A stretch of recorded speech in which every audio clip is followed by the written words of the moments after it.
Welcome to another edition of Tech Experts here on Tech Video. Josh Graham here, football editor of the East Carolinian, joined by the sports editor Dan Hunt, and also the football writers Jesse Deal and Brian Wudkwych and Ronnie Moore behind the scenes. And we're looking at Cincinnati, East Carolina this week, Paul Brown Stadium, a Thursday night kickoff, 7 p.m. And the Pirates, they're coming off a loss to Temple the second time this year. They have lost, and I'll start with you, Dan. Looking at what the Pirates need to do, the obvious thing you look at is penalties first, isn't it? Penalties and turnovers. I mean, that's what killed them last game. And hey, if you look at it, they committed double-digit penalties for triple-digit yardage for the third straight week. They had 7 fumbles, 5 of them lost, and they still only lost by 10 points. I mean, that's something the coaches can take as a positive. I mean, as a learning experience, and I'm sure they have in this week's practice. Brian, Jesse, you guys were out at football practice this past week. It's been an open date. I'll start with you, Brian. What are some of the things that Coach Ruffin McNeil and the players are doing to kind of prepare for Cincinnati, but also address the penalty situation? Yeah, so they had the extra week to prepare for it, and wouldn't be surprised to see. I know they're trying to work more on cutting down on the holding, because some of the holding calls are really hurting them, especially trying to protect Shane Carden back there, because teams have had success getting rush on Shane Carden and trying to bring him down in the backfield. So I think that's a big part. And then it's just mental penalties. It's the personal fouls. It's the horse collars. It's hitting guys out of bounds. You just can't do that, especially when you're playing tough teams in conference, in away games, in cold weather, places where they've struggled. You can't take personal fouls. You can't get those 15 yards on you. I mean, that's a recipe for a disaster. And Jesse, East Carolina's brought in officials to practice this week. How much of a benefit you think that'll be for the Pirates going into this one? I think it should benefit them a lot. They've had question and answer session with the players, trying to let them know the way they're going to call the games.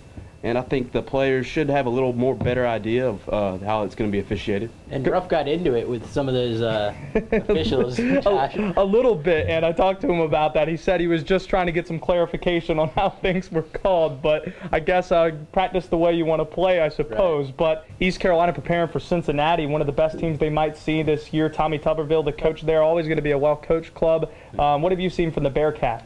Receiver depth, that's the #1 thing, and in weeks past, Much Legault has played great for them at quarterback, distributing the ball, and he can make plays with his legs. But the question for ECU this week is who's going to be starting at quarterback. It's between him and Gunnar Kiel, and in practice, Rick Smith has said that he's preparing for both, but Munchy Legault has been playing well, so we'll see. We'll see who gets in the nod. Gunnar Kiel, of course, coming from Notre Dame, and then you have Munchy coming in, and I mean, you can't really get better names than what you have with the Cincinnati Bearcats. Maybe the All-American team quarterback name, obviously. So. Yeah, but looking at some of the keys to this game, we'll start on this end. Usually go on this side. What do you think East Carolina needs to do to bounce back and get a win here, Brian? Score quick. Get warmed up out there. Get the offense warmed up. Get ready to go. You got to get the run game going in these cold weathers. It's going to be another cold one. Literally warmed up. Yeah, literally get the offense warmed up. Get yourselves warmed up. They look frozen in Temple.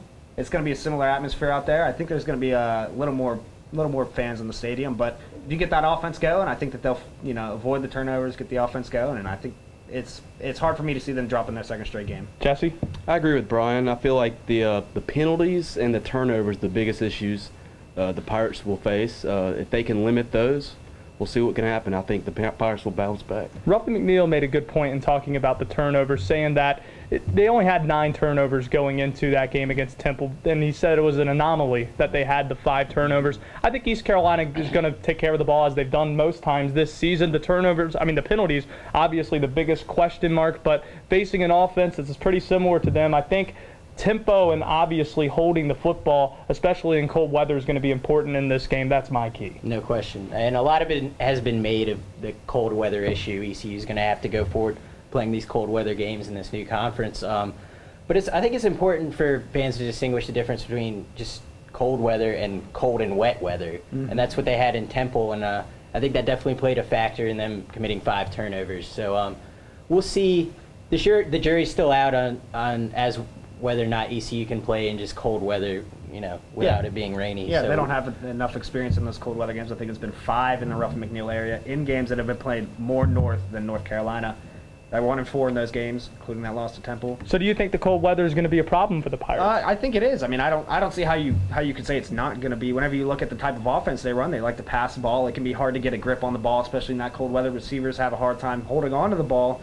I mean, don't get me wrong, ECU can run the ball. They've proven that this year. holding on to the ball. Obviously, that was a problem in Temple. If they can do that, they should be fine. But getting that offense going, you want that fast-paced offense, but it's just hard to do in that cold weather. You don't see a crazy amount of spread offenses in the Big Ten. You see that power football because you have to almost cater it to the weather you're playing in. Of course, Cincinnati also runs a spread, also runs an up-tempo offense. It's going to be interesting to see how both teams get going, how they get going. You're going to maybe see more short passes out of ECU, maybe out of Cincinnati. You want to get the chains moving quick. But yeah, cold weather, it plays an effect, especially in the passing game. More than likely, the weather's probably going to be an equalizer. Ruffin McNeil at his press conference this week said the last time they had to pull out cold weather gear preparing for a game was the 2010 Military Bowl, a loss to Maryland up at RFK Stadium in Maryland 4 years ago. Mm-hmm. And that's a long, long time coming for ECU. But also an update before we get to the key players we're looking for.